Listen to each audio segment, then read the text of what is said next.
നമ്മൾ കുറച്ച് വളം എടുക്കാൻ വേണ്ടി വന്നതാണ് ഇന്നിവിടെ വണ്ടിയും കൊണ്ട് ആലവളം.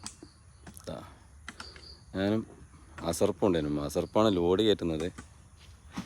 ഇങ്ങനെ നല്ല പറമ്പാണ്. പറമ്പത്താന്നൊരു പശു ഫാം.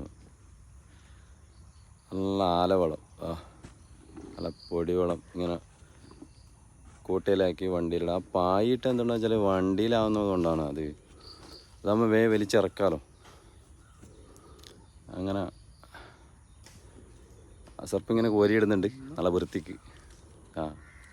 ചാടി ലോഡാക്കുന്നുണ്ട്. പിന്നെ ഇങ്ങനെ നോക്കുമ്പോൾ കുറേ ചക്കകൾ ഇങ്ങനെ കിടക്കണേ. ഒരുപാട് ചക്കകൾ. മേലേക്ക് എത്രയാണെന്നറിയാം. വലിയൊരു പറമ്പാണ്. ഇങ്ങനെ അടിപൊളി.